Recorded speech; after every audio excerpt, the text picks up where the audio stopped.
or whatever. Dala kayo ng food. Pwede din kayong mag-tent or table. Dapat may pagkain kasi nahulog. Grabe, sobrang ganda. Nahulog ba? Salamat po.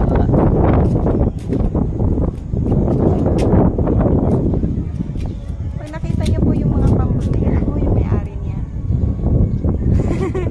Ako po yung nagpagawa niyan. Ayun pa, meron. Grabe, sobrang ganda dito. Kita nyo yun, guys. Sobrang haba pa. Pwede din po kayo mag-fishing dito.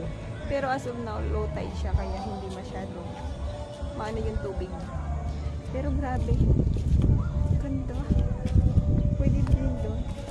White sand din siya. Dali lang kasi baka magulo kami. Grabe, sobrang ganda. Pero yung mas halagang 30 pesos lang, makakapunta ka na sa magandang lugar. Ano, boardwalk ng Batangas. Kalatagan. Located po siya sa Kalatagan. Ang aming nastihan ay doon pa. Kita nyo yun sa likod ko. Mas malayo pa dyan.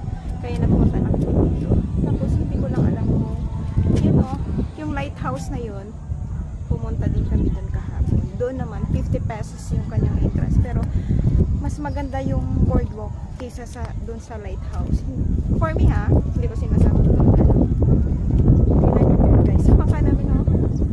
Yan, bangka yan ako may-ari yan. Charot. Yes, kidding. So guys, yung mga gustong mamasyal sa Semana Santa, alam mo, open dito. Ang ganda, 30 pesos lang yung entrance.